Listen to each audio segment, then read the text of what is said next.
If this were purely a fiction book, I would wish that her family and her faith had some positives. But in real life, that happens sometimes. Some people have zero happy memories of their parents, or their faith, or their childhood.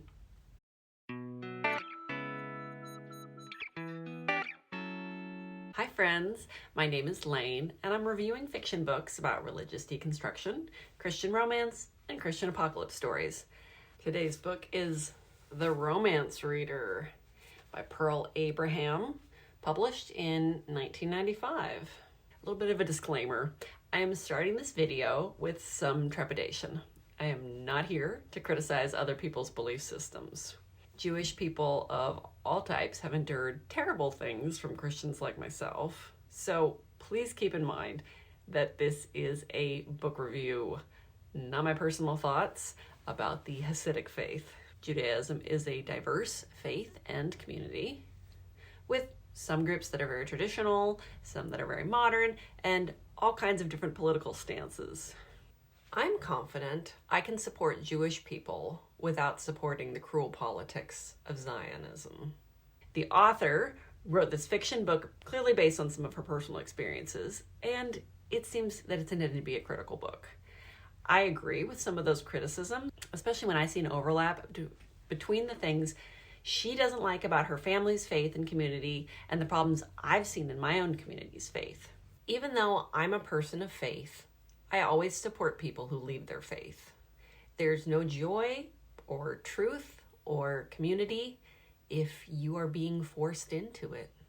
The plot of the story focuses around teenage Rachel, who comes of age in an upstate New York in her Hasidic Jewish community in the 1970s. She is the oldest of 7 siblings to her immigrant parents, and she longs for forbidden things like romance books and sheer stockings. This book is excellently written.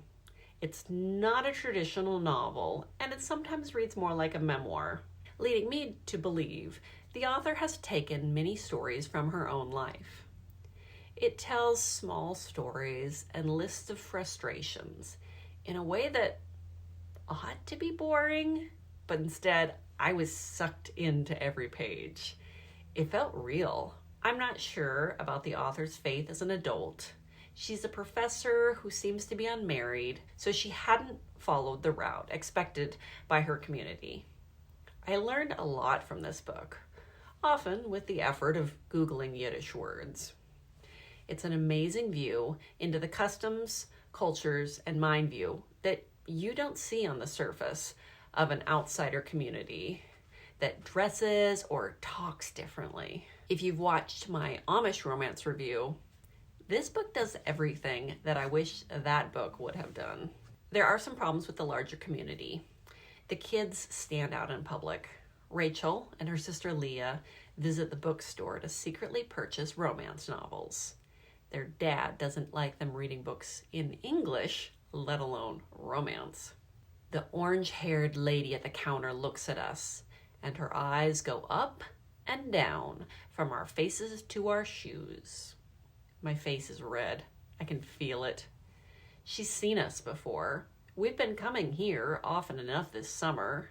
Still, she looks us up and down every time, as if to let us know how strange we look wearing dark tights and long sleeves on a hot day in July.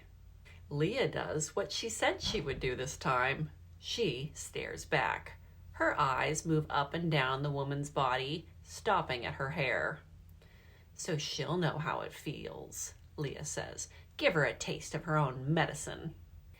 I did know a Christian family where the girls had to wear long skirts, so that did stand out.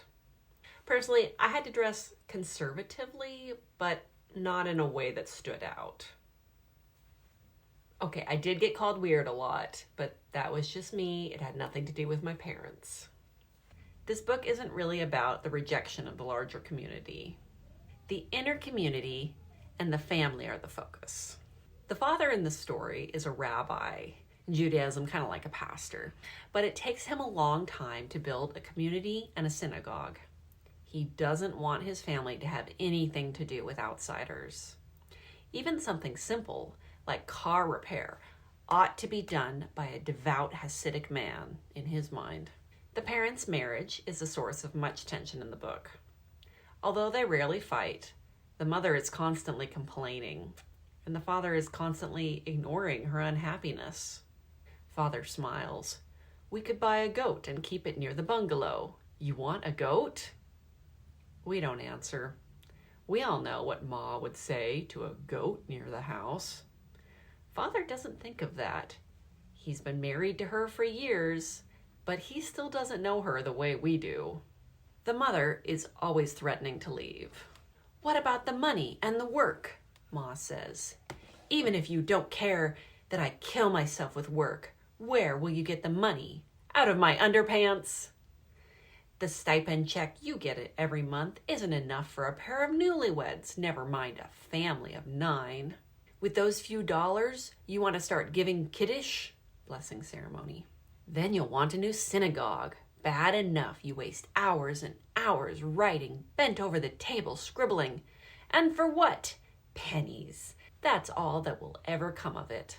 I'm warning you, you raise a hammer for that new synagogue you're planning, and I'll leave you." We see moments of mother being happy or calm, especially when they visit friends in other towns. Their home is part of a seasonal community where it's empty most of the year. In the car, on the way home, Ma says, "I want to live either in Williamsburg or in Jerusalem." Father doesn't answer, as if he's paying close attention to driving. "You hear me?" Ma says. "I want to live among my own kind. I don't want to live where I'm always a stranger." The tires keep turning, taking us back to home.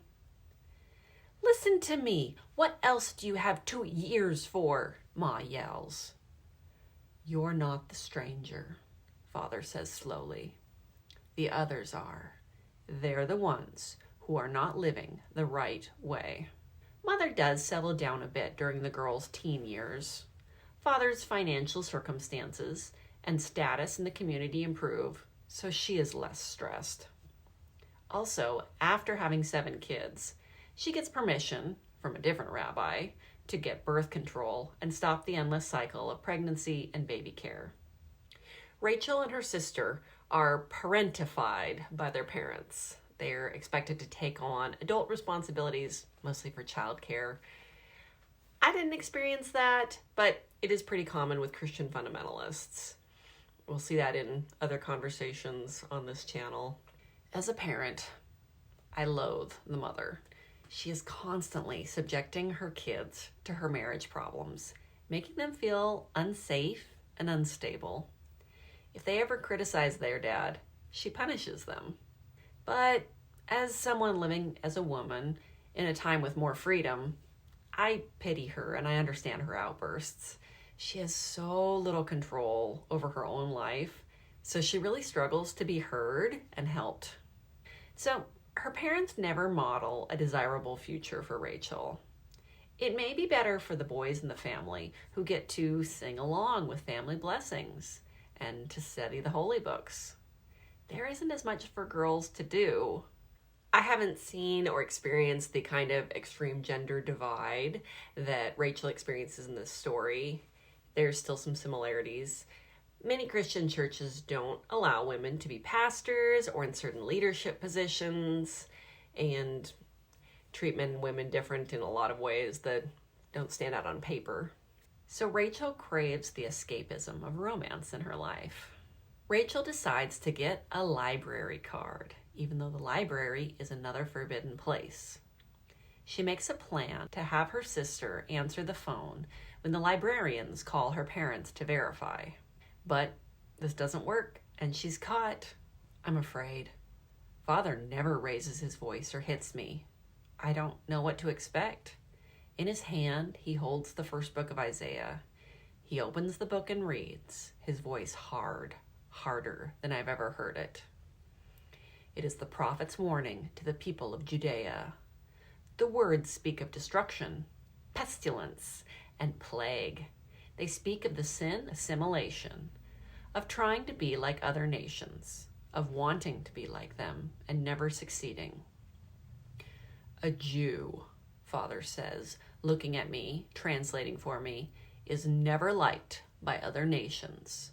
A Jew reads only Jewish books and must remain separate. He threatens to take her out of public school, even though there isn't another option. She is angry. We don't see much of Rachel's personal relationship with her God, and maybe that's accurate. The community's relationship to God is more important. So she doesn't exactly have doubts. She only has frustrations. Her concerns are practical rather than theological. Although most of these examples are extreme, I enjoyed seeing similarities to growing up evangelical Christian in America. There's also an expectation of separation. Good Christian kids don't read the same books, listen to the same music, or wear the same clothes as others. But there is a wide variety of opinions on where to draw the line. There were some things that my family would be very conservative about, and other things they'd be laughing at. Oh, other parents don't let you read those books? How strange. Gender is a big divide. The family takes a weekend vacation to the seaside. Father and brother walk off alone. But when Rachel tries to wade in, her mother yells at her for lifting her skirt too high, even though no one else was around. Father and Levi come back with their hair wet and their clothes dry. They look completely cooled off and comfortable. It is obvious that they removed all their clothes and went in for a good swim. But they're men, and they're not ashamed of their bodies. They're not the sinning Eves we are.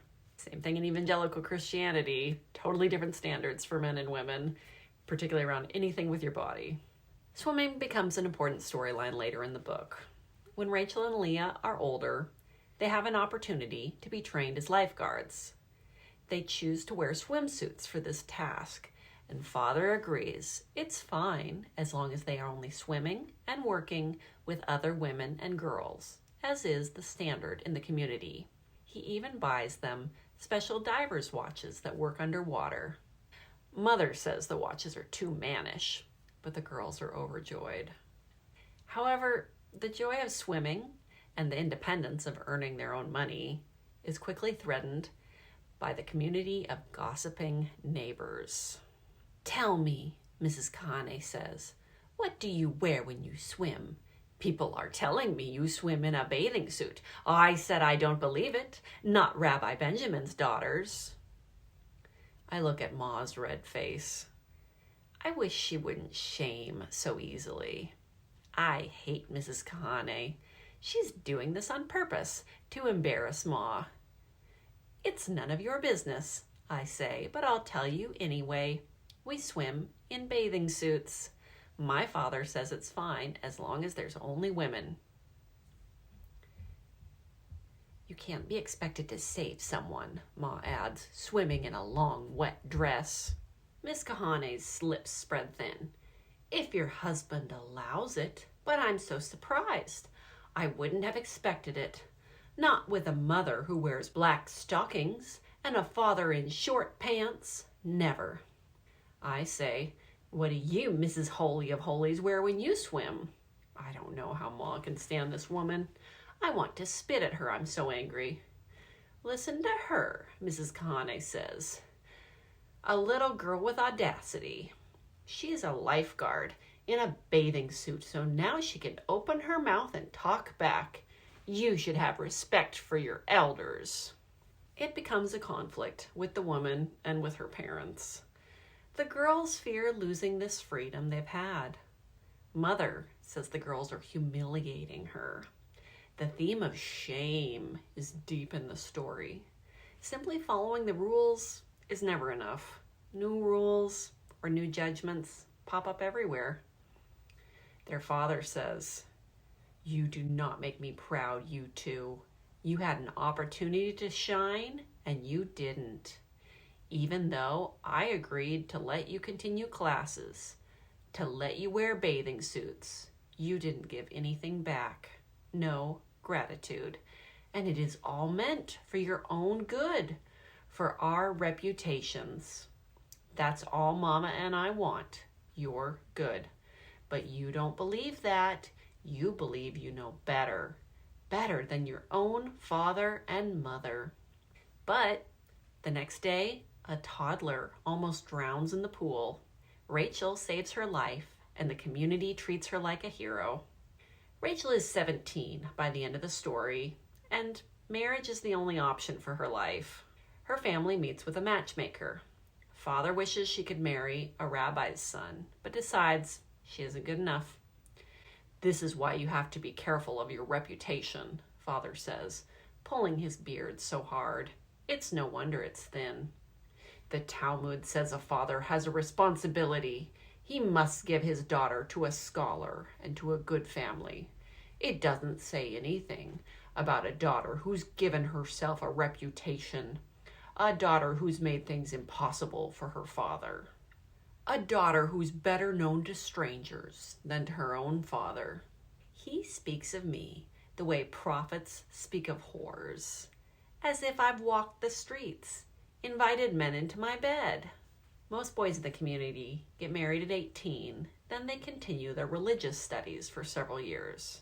Because Rachel isn't a catch, she gets matched with an older boy, 21-year-old Israel.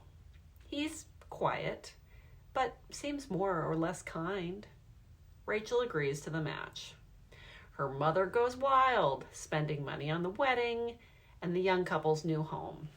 For a while, her parents are happy with her again. And Rachel knows she doesn't really want to marry or have children, but she focuses on thoughts of enjoying the wedding night. But the hopes of romance quickly fade. The wedding night is a failure, and their bedroom situation continues to be hopeless. Either her new husband doesn't understand the basic mechanics of sex, or he has a medical problem that makes him unable to perform. And while a lot of this part of the story is unrelatable, no one in my peer group thought we had to get married at 17 or 18. There's a lot of overlap in purity culture and limited sex education. On her first day as a married woman, Rachel's mother shows up to her house and tells her it's time to shave her head. Rachel is not excited about this, but she does comply. They would typically wear wigs now that they're a married woman. Rachel hates it, but she finally does it herself, while her mom tries to get info about the wedding night. But she doesn't trust her mom, and she doesn't want to be laughed at. Rachel tells her mother nothing. Rachel's new husband is too pliable, trying hard to follow her parents in every way, and having no interest in pleasing her. Israel says he gave Rachel's father his word that he would stand firm against Rachel trying to be too modern. He gets hung up on the same things her parents have tormented her about for years. What she wears on her head, or buying a radio for the house. No one understands her. Wait until you get pregnant, her friend Elke says. You'll see. When you're pregnant, you'll be satisfied. Even though you're sick at first and you can't eat, still you feel happy. That's what you need. I'm sorry I said anything. She'll never understand. Leah won't either. It's not the kerchief or the radio or any one thing I want. They're things I want to have and forget about. Things not worth fighting for. I don't want to fight for anything. I want to just be and do, with no one saying they're letting me. Ultimately, the religion and the culture both become tools of control. Rachel gets a divorce with her family's support. Her mom says he was a lazy, foolish boy. The book doesn't have a clear, happy ending, as Rachel moves back in with her family. She is planning to leave, so maybe there is hope. Maybe she will go to college and become a professor. If this were purely a fiction book, I would wish that her family and her faith had some positives. It was a rough read. To think that the only time Father did something nice was buying his daughter a watch. But in real life, that happens sometimes. Some people have zero happy memories of their parents, or their faith, or their childhood. Rachel thinks for a moment that she'll miss her younger siblings when she leaves, but it doesn't seem like she'll miss her parents or her faith community at all. This was a super interesting book. I know I'm not making YouTube progress by reading books from the 90s that nobody else is talking about, but I'm open to recommendations. Please leave a comment if there is a book on faith, deconstruction, romance, or the end of the world. Thanks again.